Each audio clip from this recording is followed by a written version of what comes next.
Here comes the fight. There's a lot of damage. I don't even know what's going on. Tamistar picks up the kill onto Robinson. There goes the Jinx. Deathnax coming in huge. Here comes Reese's Pieces trying to duel out against the Orianna there. Doesn't burn the Banshees yet though. Here comes Kyrier on the backside. Double kill now for the Jinx. The dynamic entrance coming out from the Galio there. They're trying to get more and more damage coming out from the backside.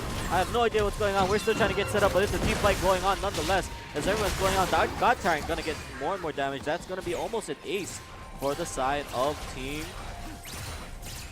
Fam. But a big thing for that team fight though, if you didn't notice, Kled, when he did ult in, he ulted nothing. He went straight from the river up from the top side into the mid lane, but already the Pizza Fam already rotated a little bit further down the mid lane, so they avoided that Kled ultimate. And immediately they rotate straight towards the Baron pit. It is pretty much a free Baron for themselves. There's 4 members of the team who did just die, so yeah, Baron going over to them. They did lose 3 dragons early on though, Mountain, Ocean, and an Inferno Drake. So 3 drakes in the favor of the Kittens. But yeah, Baron goes over to Pizza Fam. Alright, okay, so I think okay, so we've just joined this game.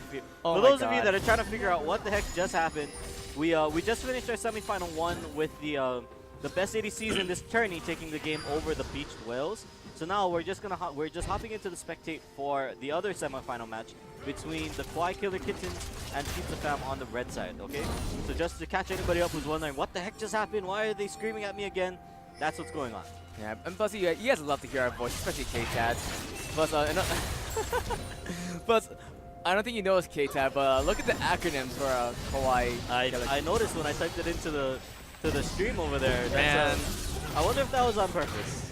I mean, I'm pretty sure when I talked to the Kawaii Killer Kittens, like Billy said, it is a little bit of a tongue twister, but yeah, immediately using the Baron buff, grouping S5 towards the mid lane, trying to siege that inner turret in the mid lane, but they only have 1 turret down though in that mid lane, while bot and top still have the outer turrets available, while the blue side, they took down 3 turrets, 2 in the bot lane and 1 in the top side.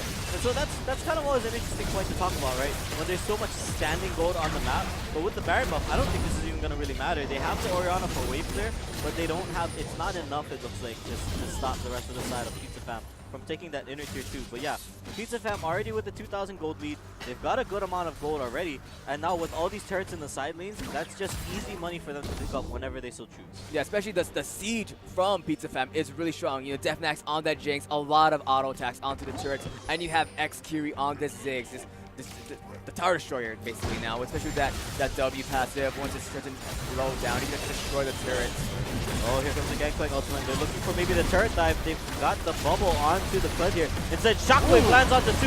Deathnax and Curie force him back away. Here comes the Kled ultimate, but that's a beautiful Maokai ult to stop them from coming back in. Here comes the Galio coming right down into the middle. Knocks up Reese's Pieces, gets the taunt onto only C-Fox here as he's taking a lot of damage. Tsunami's going to go down. Now, being a slacker is trying to get the damage out on the backside, but now Funax doesn't go in for what could have been maybe his Penta. Throws out the ultimate, lands it onto the Galio. That's going to be the in-him turret for sure here. Tamistar flashes for the bubble, doesn't land it, but that's okay because they've got exactly what they wanted, which is the turret, and potentially it looks like, yes, they're going to go for the end maybe. Orianna Ball is something to keep an eye out for. As Slacker just kills Funax, exactly what I was talking about here. You want to keep an eye out for that Ori Ball, but instead it just goes down, and that stops the game-ending push. Yeah, definitely you did need that Jinx to get that push in, but yeah. I believe right now Ocean Drake is up because it's about a little bit before 35 minutes. So yeah, after this Drake, Elder Drake will be spawning. But yeah, definitely you want this Drake to have because you do not want the team of Kawaii Killer Kittens to get that 4th Drake for themselves. That's always a bad thing whenever you've got kind of already the mix of the 3 Drake you want. You know, the Inferno, the Ocean, and the Mountain. One more Ocean just means you sustain through most team fights, which is kind of what you're looking at, right? It's standard team compositions, tanks in the front, you know, damage dealers in the back, and so just kind of stay alive, right? Ocean Drakes do very well for that kind of team play. So yeah, I'd like the pickup from Pizza Fam to go for that. Yeah, but looking right now for the kills throughout the board though, yeah, Kled definitely a big factor for Team Kwai Killer Kittens 5-2 and 2, but the rest of the board though, a little bit awkward. 1 kill for Galio, 1 kill for Orion, and 2 kills for Karma, nothing for the Sever. So definitely not the best way you wanted the kills to be allocated for the loot side, while the other side they got 3 kills for Ziggs, 4 kills for Deathnax on this Jig. So definitely where you wanted to have, getting some gold, much needed golds for their carries, and a lot of good items. Already 3 items for Deathnax, definitely putting a lot of pressure in these team fights, while Ziggs, leading into, he has 2 items as well. I'm probably going for one more, probably going for that Rabadon's Death Cap next. Yeah, exactly, and that's a big thing to always keep an eye out for, that late game Jinx, right? That's always what you kind of scared of a little bit, you know, a Jinx that can get to anything past 35 minutes is a strong Jinx, you know, is a Jinx that can probably just solo carry a team fight as long as he doesn't get picked up early, as long as reaches pieces. Looking like he wants to do a lot against the cut. Here comes the Ziggs bomb coming around the backside, as well as the GPL coming down. They pop Scar away, but Kiri and Reese not going to look for the kills. They're just going to get the turret, and this is what we're talking about here. Standing gold is a factor. They've got one. They're just going to walk it down bottom lane. They've already got the vision coverage here. They just keep pushing the waves in. They just keep moving down the side lane because they already have the inhibitor down there. Yeah, Team Quackers, they're a little bit caught out right now. 3 members are coming down from the top side now, while all 5 members of the red side are there and immediately delete the turrets. Yeah, turret's gone. I mean, you're already pretty screwed against the Ziggs already. Add that with the Jinx, turrets don't stand a chance. Now, it was worth noting, Funax blew the ultimate to try to maybe pick up God Tyrant on the backside, so that maybe stopped the potential re-engage a little bit, since he was trying to back and maybe, you know, just run down the lane with the ultimate and the rest of the team in tow. But that's the big question here is, you know, can they utilize their composition correctly, right? You're looking at a Sivir and a Kled, which pretty much signifies you just want to run really fast into a team fight as a team, right? Can work out if you get the right proper positioning, but against what's looking like a huge Maokai ultimate, you're in trouble against that. Yeah, a lot of movement speed, Sivir ultimate, Kled ult, Karma, Mantra E, but definitely in the team fights, you have to watch out for that Orianna ball placement. If she gets one key ultimate, dressing down Deathmatch, dressing down Kiri, it can definitely go in favor of Team Fight for the Pistons, especially if Kled, you know, can just get into the backline as well. Yeah, exactly, that's something to keep an eye out for, as it looks like Baron's going to spawn in a minute, so teams are just kind of vying for vision control. Pizza Fam obviously wants this top lane turret here, and it looks like they're going to get it. Funax up onto the turret already. He's just going to burn that down right quick here. 52 seconds left on the spawn. TPs are available for both top laners here. They're going to be watching for it, as everyone, this is probably going to be the game-ending fight looking like it here. That Kawaii Killer Kittens needs to win this next fight. Yeah, otherwise they're done. They really have to. 40 minutes. And by the way, listening to Deathmatch from before, he got a Death Dance for us at his 4th item. So I guess pretty smart as well. You are against this Kled, this Galio, and they'll be on top of you, so you want to kite that damage. So that'd be a smart buy from him. I mean, yeah, smart buy if you're expecting to get people to get onto you. But you've got a Nami, you've got a Maokai, 2 of the biggest AoE, you know, waves, so to speak, right? Yeah. And so I don't feel it's necessary. I feel like you could just go for damage instead, or maybe lifesteal if you're worried about taking damage. The Death Stance really is just if you're gonna take sustained damage over time, right? Yeah. I would have rather liked to see maybe the Banshees if you're gonna take, you know, if you're expecting to take the Shockwave, or something like a Guardian Angel if you're expecting to die pretty quick, right? Yeah, Guardian Angel would be a good one. Yeah, here comes the DPL coming on the backside. They're all gonna get shielded up here. The rest of the team's in, so that's one ult down though. They just burned it for wave clear now.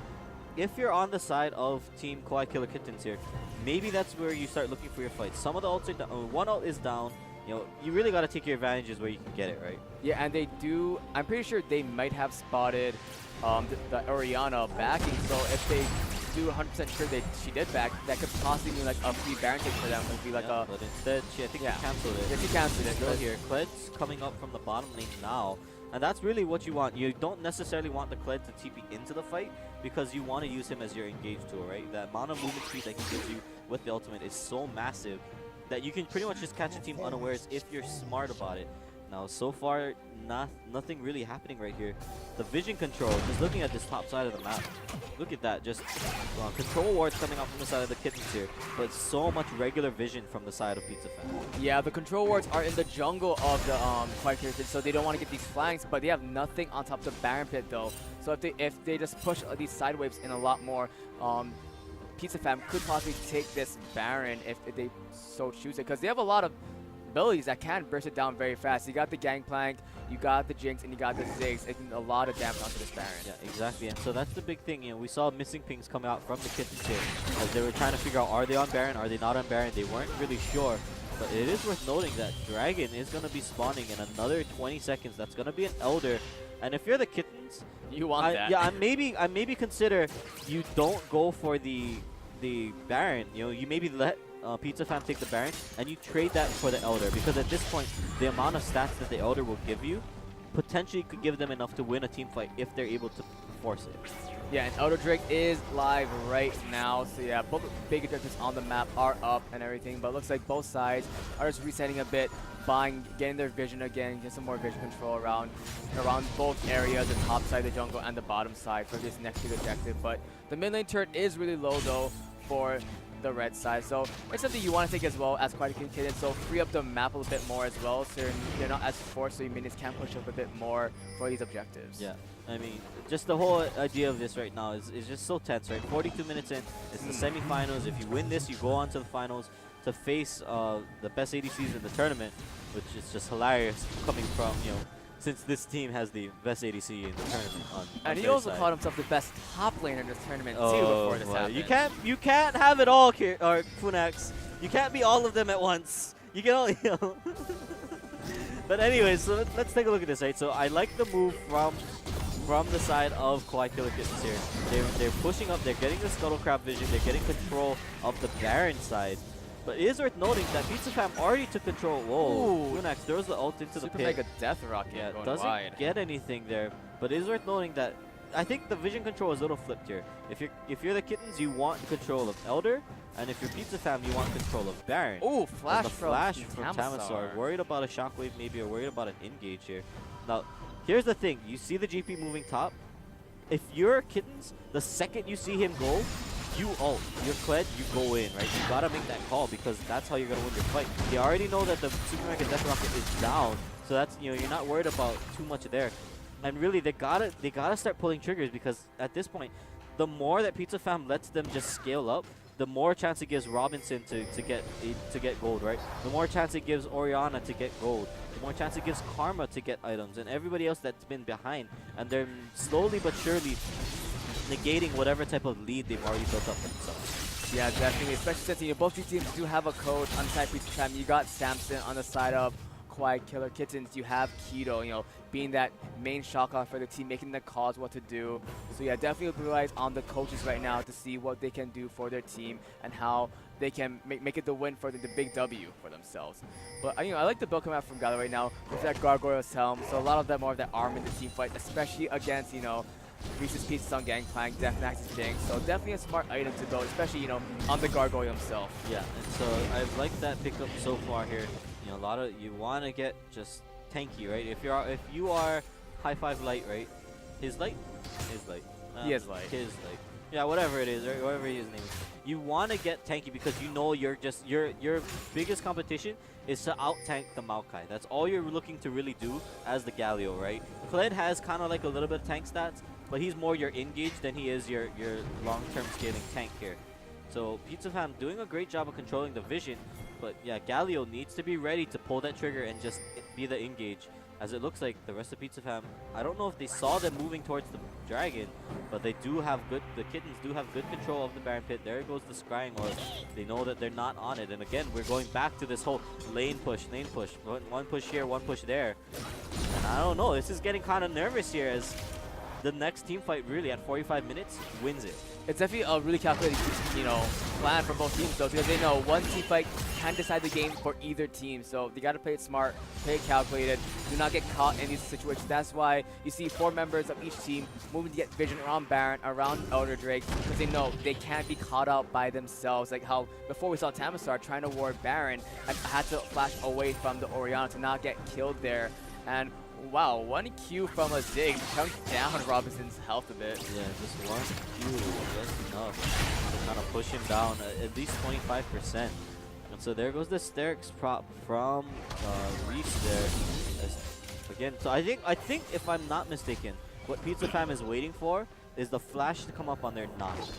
I think they're just waiting for all their summoners to come up, and they're waiting for the other team to make a mistake, which is a pretty classic Samson playstyle, right? He plays smart, he plays collected. He's not gonna just go rushing in, right? He waits for you to make a mistake and then goes in off of that, right? So I like that they're playing smart, but at the same time you gotta keep an eye on the clock here. A lot of time pushing up, a lot of things going on. As the rest of Pizza Fam moving slowly. Kled's on the side. This could be their chance to engage if they chose. No, Galio Going back to the base. Remember, he does have ultimate that he can use to engage onto the Pledge if they choose. Yeah, and at this time in the game, it is a longer range, though, so